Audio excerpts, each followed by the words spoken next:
सभी को नमस्कार। ऑनलाइन क्लासेस में आप सभी का स्वागत करते हैं। प्यारे बच्चों, हमने जो है पहले वीडियो में इससे पहले हम गुड्स का क्लासिफिकेशन हम पढ़ चुके हैं। किस प्रकार से गुड्स को वस्तुओं के जो है टाइप्स या वस्तुओं का वर्गीकरण किया गया है। आज हम एक्सपेंडिचर के बारे में पढ़ेंगे। हमने गुड्स जब परचेजिंग की थी तो उससे संबंधित ही था हमारा एक्सपेंडिचर और कंज्यूमशंस गुड्स या कैपिटल गुड्स पे जो भी हमें एक्सपेंडिचर करते हैं, खर्च करते हैं, उसको किस कैटेगरी में रखते हैं और क्या उसकी वैल्यू होती है। तो यहाँ पर हम concept and components of consumption expenditure पढ़ेंगे। तो आप साथ में रहें तो देखते रहिए। Concept and components of consumption expenditure, यहाँ पर हम उपभोग खर्च की बात कर रहे हैं सबसे पहले जो है। उसके बाद कैपिटल एक्सपेंडिचर की बात करेंगे। जैसे हमने वस्तुओं का उपभोग किया था तो दो हम लास्ट में हमने पढ़ा था, जो कंज्यूमशंस गुड्स होती हैं और कैपिटल गुड्स होती हैं, उन पे जो पैसा खर्च होता है उसकी बात आज हम कर रहे हैं। वो टाइप्स था आपका गुड्स का। अब करते हैं हम बात खर्च की, पैसे की, लागत की। तो इन मैक्रो इकोनॉमिक्स जो है consumption expenditure refers to aggregate consumption expenditure in the economy. जो समग्र उपभोग वस्तुओं पर जो खर्च किया जाता है उसको कंज्यूमशन एक्सपेंडिचर बोला जाता है इकोनॉमी में। ये जो है यहाँ पर इसको क्लासिफाइड कर सकते हैं ह्यूमन वांट्स के हिसाब से। जो है कई प्रकार से इसको हम दिखा सकते हैं, शो कर सकते हैं। जैसे सबसे पहले हम देखेंगे हाउस होल्ड्स के, उसमें घरेलू प्रयोग के लिए वस्तुओं का प्रयोग करते हैं, तो यहाँ पर क्लासीफाई कर सकते हैं हम इनको इस कैटेगरी में। तो कॉमनली जो इकोनॉमी में यूज़ की जाती हैं, house hold by consumer goods for the satisfaction of their wants. जो घरेलू क्षेत्र है वह अपनी वस्तुओं का प्रयोग जो है अपनी सेटिस्फेक्शन के लिए करता है, अपनी इच्छाओं की पूर्ति के लिए करता है, तो वो कंज्यूमशन एक्सपेंडिचर जितना भी खर्च करता है वो इसमें शामिल है। दूसरा है द गवर्नमेंट। गवर्नमेंट भी वस्तुओं पर जो है क्या करती है, खर्च करती है। तो गवर्नमेंट्स जो भी एक कंज्यूमर के रूप में यहाँ पे है हमारे सामने। The government buys consumer goods for distribution among defence forces या मिड डे मील का प्रयोग करते हैं गवर्नमेंट स्कूल्स में। तो सच अदर पर्पसेस, दूसरे भी बहुत से पर्पज़ हैं। तो इन वस्तुओं का जब वो वेलफेयर के लिए प्रयोग करते हैं, गवर्नमेंट जो है लोगों के लिए करती है, कार्य करती है, तो परचेजिंग करती है, तो वो सब जो है एक्सपेंडिचर आपका गवर्नमेंट का एक्सपेंडिचर होगा कंज्यूमशन के लिए। और नॉन प्रॉफिट प्राइवेट इंस्टीट्यूशंस भी होते हैं, जैसे एनजीओ हैं या टेम्पल्स हैं, मॉस्क हैं, गुरुद्वाराज हैं, ये भी वस्तुओं का प्रयोग करते हैं। ये जो हैं आपको लोगों के लाभ के लिए होती हैं, तो ये नॉन प्रॉफिटेबल होती है। प्राइवेट इंस्टीट्यूशंस होती हैं buy consumer goods for charity आदि के लिए प्रयोग करते हैं, तो ये भी कंज्यूमर गुड्स में एक्सपेंडिचर जो है करती हैं। नेक्स्ट इसमें देखिए आप नीचे लिखा हुआ है, if we add consumer goods on purchase of consumer goods by the households. अगर हम एक्सपेंडिचर को हाउस होल्ड के या गवर्नमेंट के और प्राइवेट इंस्टीट्यूशन को के जो एक्सपेंडिचर उनको टोटल कर लेते हैं, हम एस्टिमेट लगा सकते हैं। We get an estimate of total consumption expenditure economy. Economy में टोटल जो कंज्यूमशन हुआ है उसका हम अनुमान लगा सकते हैं। तो इससे हमें पता चलता है। नेक्स्ट पेज पे आप देख सकते हैं aggregate consumption expenditure. Aggregate consumption expenditure कैसे निकाला जाता है, यानी समग्र उपभोग खर्च जो है हमारा, कुल उपभोग खर्च जिसको आप बोलते हैं, वो किस प्रकार से निकाल सकते हैं। तो सीधी सी बात है, हम तीनों ने जो खर्च किया है, हाउस होल्ड यानी गवर्नमेंट ने, और हाउस होल्ड ने, घरेलू क्षेत्र ने, और एनजीओज ने, नॉन प्रॉफिट प्राइवेट इंस्टीट्यूशन ने जो खर्च किया है, वो सब जो है हमारा कुल उपभोग खर्च माना जाएगा। इन तीनों को आप ऐड कर देंगे, यहाँ पे दिया हुआ है। अब चलते हैं concept and components of investment.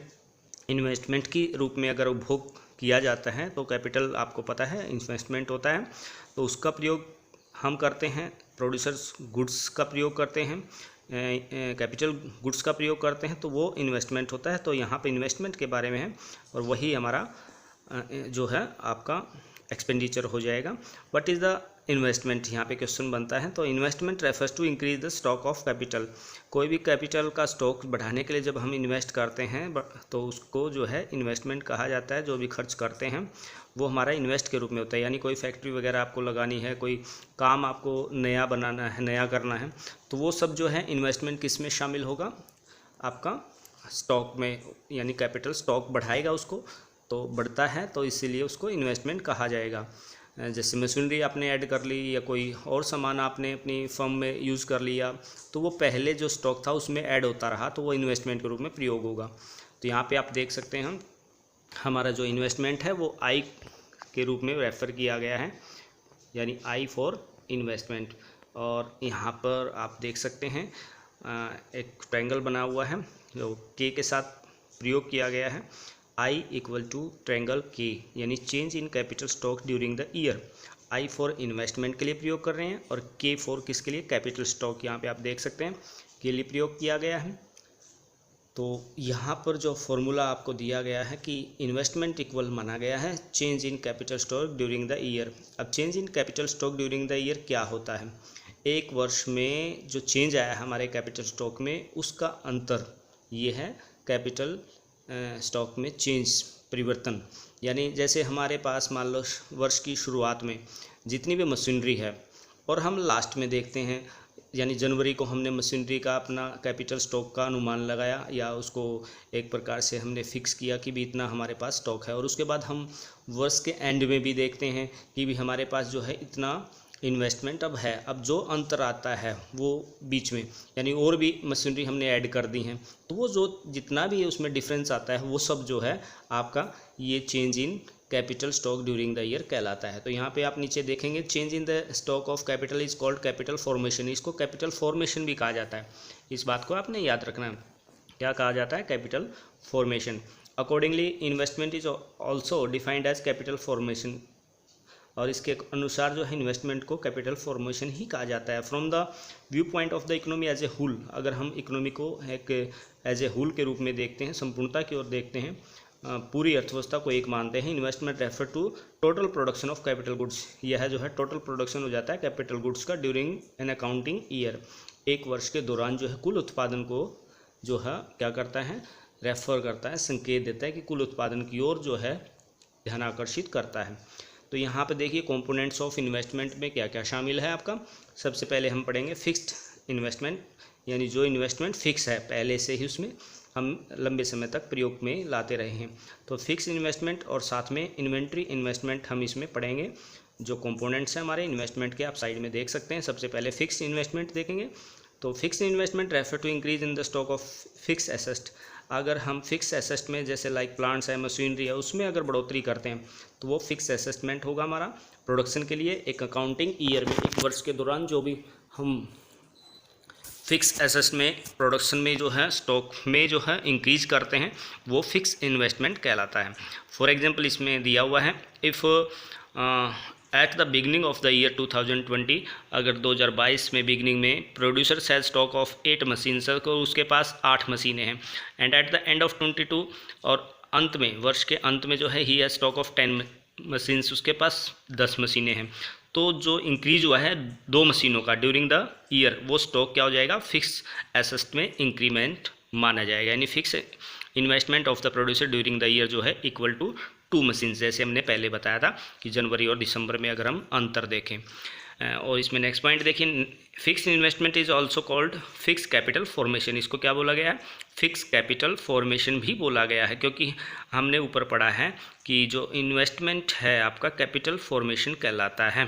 क्या कहलाता है, कैपिटल फॉर्मेशन, जो चेंज होता है एक वर्ष के दौरान, तो वो कैपिटल फॉर्मेशन। और यहाँ पे कैपिटल फॉर्मेशन हमारा 2 टाइप्स हो जाता है, फिक्स इन्वेस्टमेंट और इन्वेंट्री इन्वेस्टमेंट। तो फिक्स के बारे में हम पढ़ रहे हैं। फिक्स कैपिटल फॉर्मेशन जो है, this implies increase in the stock of capital in terms of fix asset. जैसे कैपिटल गुड्स हैं जो फिक्स हैं, हमारी बंधी हुई हैं, वो अगर फॉर्मेशन होता है, उनका इंक्रीज होता है एक वर्ष के दौरान, तो which are repeatedly use process of production for several years, जो कई वर्षों तक प्रयोग में लानी है। जैसे मशीनरी का उदाहरण इन्होंने दिया है, प्लांट का उदाहरण इन्होंने दिया है, या कोई अन्य ऐसी वस्तु जो लंबे समय तक प्रयोग में लानी है, तो वो जो है फिक्स असेसमेंट में शामिल होगी। तो फिक्स असेसमेंट का स्टॉक अगर देखें आप, नीचे दिया हुआ stock of fix assessment with the producer at the end of the accounting year, कि अकाउंटिंग ईयर में एक वर्ष के दौरान जो है कितना उसका प्रोडक्शन जो है फिक्स एसेस्ट होगी विद द प्रोड्यूसर्स के पास end of the accounting year में। तो ये इसमें से माइनस क्या करेंगे, stock of the fix asset with the producer at the beginning of the accounting year. अगर हम शुरुआती स्टॉक को माइनस कर देंगे, हमारा जो अंत में यानी वर्ष के अंत में जो स्टॉक आया है उसमें से यदि हम जनवरी का स्टॉक निकाल देंगे, तो वो जो बचेगा वो इंक्रीज इन स्टॉक होगा। जैसे ऊपर एग्जांपल दिया था 2 मशीन का। Significance of investment, fix investment का सिग्निफिकेंस पढ़ेंगे। यानी क्या महत्व है इसका। फिक्स इन्वेस्टमेंट जो है raises production capacity of the producer. Fix investment कोई भी होता है तो वो प्रोड्यूसर्स की कैपेसिटी को क्या करता है, बढ़ाता है, यानी प्रोडक्शन जो है बढ़ाने के काम आता है। जब मशीनें बढ़ेंगी, सीधी सी बात है, तो इन्वेस्टमेंट भी क्या होगा, बढ़ेगा। तो by raising production capacity of the producers fix investment leads to higher level of output in the economy. इससे जो है हायर लेवल का आउटपुट निकलता है, यानी फिक्स एसेट बढ़ेगी तो प्रोडक्शन बढ़ेगा। नेक्स्ट पॉइंट देखिए, third point, higher level of output. अगर फिक्स इन्वेस्टमेंट के कारण जो है आउटपुट ज़्यादा होगा, उत्पादन ज़्यादा होगा, leads to higher rates of economic growth और popularly known as GDP growth. और अगर उत्पादन अच्छा होगा तो हमारी जो ग्रोथ है जीडीपी यानी ग्रोस डोमेस्टिक प्रोडक्ट जो है हमारा वो बढ़ता रहेगा, यानी हमारी इनकम बढ़ेगी। सीधी सी बात है, इनकम बढ़ेगी तो हमारा जीडीपी बढ़ेगा। तो यहाँ पर हम थर्ड पॉइंट पढ़ा। नेक्स्ट फोर्थ पॉइंट में आप देखिए, the stock of finished good. जो फिनिश्ड गुड्स हैं, जो ऐसी वस्तुएं हैं जिनको हम फाइनल गुड्स के रूप में देखते हैं, फिनिश मानते हैं, इज़ सिग्निफिकेंट। उनका भी महत्व है, because it enables the producer to meet the potential demand for the their products. यानी अपने डिमांड्स, जो प्रोडक्ट्स की डिमांड्स होती है वो फ्यूचर इन्वेस्टमेंट की मीट को पूरा करने के लिए होती है। तो ऐसे में स्टॉक जो होगा फिनिश गुड का वो महत्वपूर्ण है, क्योंकि यह प्रोड्यूसर्स की जो है फ्यूचर डिमांड को पूरा करता है। अब चलते हैं हम इन्वेंट्री इन्वेस्टमेंट की ओर, जो हमने सेकंड कंपोनेंट्स पढ़ा था इन्वेस्टमेंट का। यहाँ पे हमने फिक्स इन्वेस्टमेंट इन्वेंट्री पढ़ा, फिक्स इन्वेस्टमेंट पढ़ा। अब इन्वेंट्री इन्वेस्टमेंट हम पढ़ेंगे। At a point of time producers hold the stock. एक समय के दौरान जो है प्रोड्यूसर्स के पास स्टॉक हो जाता है, इसको पहला फिनिश्ड गुड्स बोलते हैं, यानी अनसोल्ड गुड्स, जो वस्तुएं फाइनल तैयार हो चुकी हैं लेकिन बिकी नहीं है, अनसोल्ड हैं। और दूसरा है सेमी फिनिश्ड गुड्स, जो प्रोसेस में है, प्रोडक्शन के क्या है, प्रोसेस में, यानी अभी तैयार हो रही हैं, बन रही हैं। एंड रॉ मटेरियल, कच्चा माल, जो भी उनका वस्तुएं बनाने में काम आएगा। तो this is called inventory stock. इस सब को, तीनों को मिलाकर क्या बोला जाता है, इन्वेंट्री स्टॉक। यानी एक ये समझ के देखो आप कि आपने कोई फैक्ट्री वगैरह लगाई, कोई कंपनी आपने लगाई है, तो उसमें कुछ वस्तुएं तो बन के तैयार हो जाती हैं जो बेचने के लिए तैयार हैं। कुछ वस्तुएं ऐसी होती हैं जो अभी बनने लगी हुई है, बनाई जा रही हैं। तो और कुछ मटेरियल्स ऐसा होता है जो उन वस्तुओं को प्रयोग में लाने के लिए, बनाने के लिए आपने ख़रीदा हुआ है, वो वैसे ही अभी पड़ा हुआ है, मतलब यूज़ में लाना है। तो वो सब मिलाकर जो है इन्वेंट्री स्टॉक कहलाता है।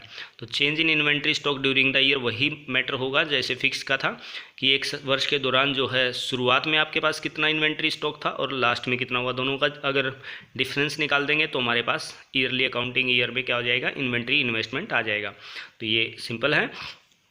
तो सिग्निफिकेंस ऑफ इन्वेंट्री इन्वेस्टमेंट आप देखिए नीचे दिया हुआ है। Inventory investment primary consist of investment in terms of stock, raw material और फिनिश्ड गुड्स के रूप में हम इनको देखते हैं। The stock of raw materials as significance. Raw material का जो स्टॉक है वो भी महत्वपूर्ण है। क्यों है, इन्होंने दे रखा है, it ensures uninterrupted supply of outputs into the producers. यह जो है प्रोड्यूसर्स की सप्लाई को नहीं रोकता है, इससे प्रोड्यूसर्स की सप्लाई यहीं नहीं रुकती है। अनइंटरप्रेटेड होता है यानी बाधित नहीं होता है, ये उसको प्रोडक्शन के लिए प्रेरित करता ही रहता है। क्योंकि आपके पास रॉ मटेरियल है, कच्चा माल है, तो आप वस्तुएं बनाएंगे। कच्चा माल ही नहीं होगा तो वस्तुएं नहीं बनेंगी। तो इसीलिए यह भी क्या करता है, सप्लाई को रोकने नहीं देता है। नेक्स्ट ये इसका महत्व है, सिग्निफिकेंस है। Second point, with enough stock of raw material. अगर आपके पास अच्छा स्टॉक है रॉ मटेरियल का, the producer can avoid day to day purchase from the market. और इससे क्या होगा, रोज़ आपको मार्केट से रॉ मटेरियल खरीदना नहीं पड़ेगा, आपके पास उपलब्ध है, तो आपका टाइम बचेगा, आपका पैसे बचेगा। तो ऐसे में uncertainties to the market relatively price और availability of raw material are avoided.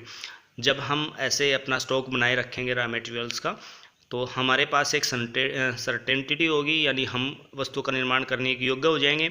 तो कई बार क्या होता है, मार्केट में जो है अगर आप रॉ मटेरियल रोज़ खरीदते तो कीमतें बढ़ती रहती हैं या घटती रहती हैं, या रॉ मटेरियल उपलब्ध नहीं होता, ऐसे में नुकसान होने की संभावना होती है। तो जो है ये भी महत्वपूर्ण है कि हमारे पास रॉ मटेरियल होता है तो गुड्स का जो है निर्माण जो है नहीं रुकता है। The stock of finished goods is significant because it enables the producer to meet the future demand for their products. Future demand के लिए, प्रोडक्ट के लिए क्या करता है, ये enables होता है प्रोड्यूसर्स को उसकी आवश्यकताओं को पूरा करने के लिए। तो फर्दर जो है actual investment stock at the time may not be desired inventory stock. और एक्चुअल में जो इन्वेंट्री स्टॉक है एट ए टाइम, एक समय में, may not be the desired inventory stock, हो सकता है वो इच्छा के अनुसार इन्वेंट्री स्टॉक ना हो, ये भी आपने ध्यान रखना है। तो यहाँ पे देखिए हम डिजायर्ड और अनडिजायर्ड स्टॉक कौन सा होता है इन्वेंट्री में, यहाँ नीचे इन्होंने पॉइंट में दे रखा है। डिजायर्ड जो इन्वेंट्री स्टॉक होता है refer to planned inventory stock, आपने जो प्लान किया था, आपने योजना बनाई थी कि ये स्टॉक मुझे तैयार करना है, वो होता है desired. This is maintained by the producer to meet their future demand, वो फ्यूचर डिमांड के लिए मेंटेन किया जाता है एक प्रोड्यूसर के द्वारा, एक उत्पादक के द्वारा, कोई भी फर्म के मालिक के द्वारा। अनडिजायर्ड क्या होता है? Undesired on the other hand, दूसरी तरफ अनडिजायर्ड इन्वेंट्री स्टॉक भी होता है। इट अराइजेज ये बढ़ता है because demand for the product turns out to be lower than expected, कि उस वस्तु का जो डिमांड है वो कम रही जितना आपने सोचा था, देन एक्सपेक्टेड, जितना आप सोचते थे उतनी आपकी वस्तुएं नहीं बिकी।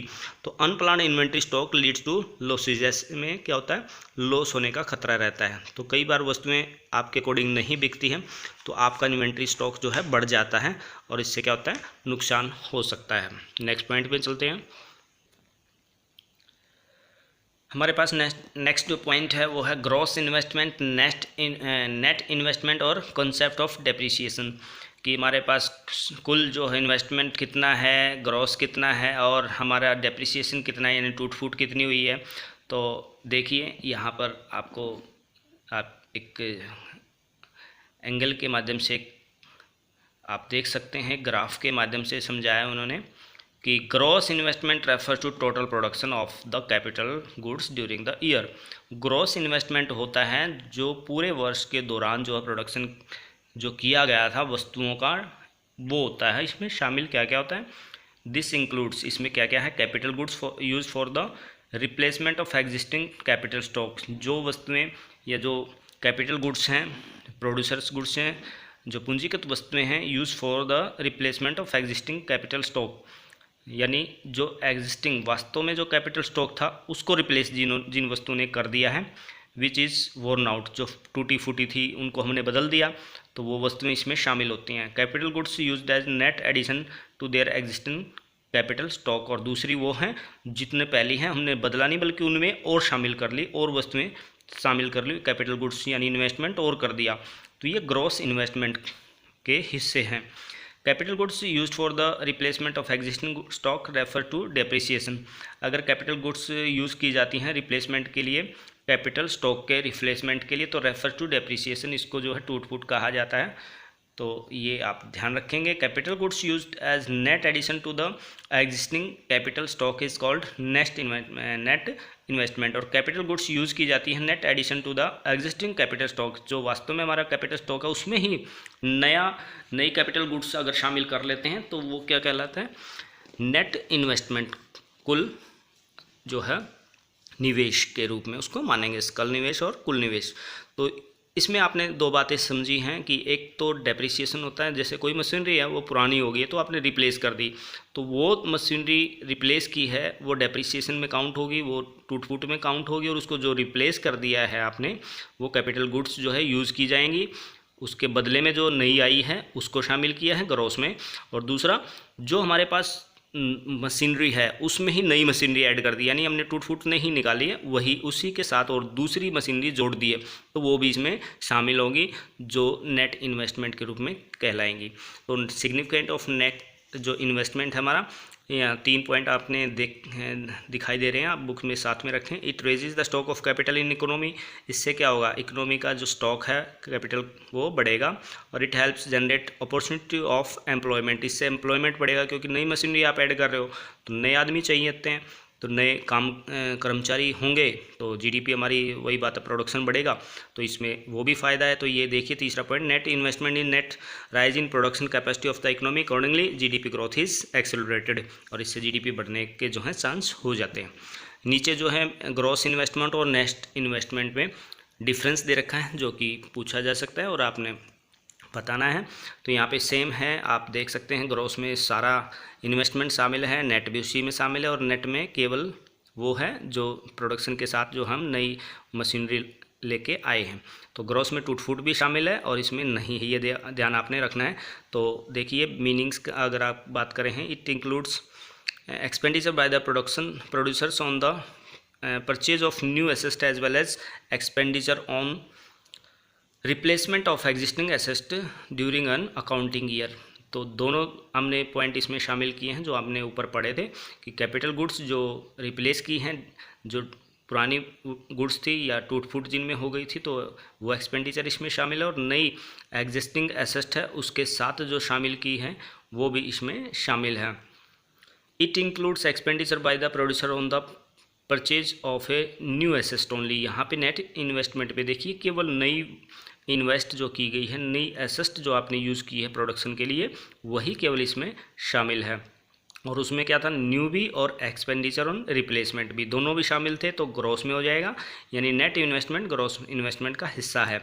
और नेट इन्वेस्टमेंट में केवल हम नई एसेट जो है जोड़ रहे हैं, पुरानी एसेट को भी शामिल मतलब साथ में रखे हुए हैं। और ग्रॉस में जो है दोनों हैं, टूट फूट वाले जो रिप्लेस की हैं वो भी और जो साथ में है वो भी। तो more specifically it does not include expenditure by the producer on the replacement of existing asset. इसमें रिप्लेसमेंट जो एग्जिस्टिंग एसेट थी उसका जो रिप्लेसमेंट किया उसके एक्सपेंडिचर को नेट इन्वेस्टमेंट में नहीं जोड़ा जाता। नेक्स्ट पॉइंट देखिए, include of replacement investment, same बात ऊपर जो कही गई है वैसे ही है।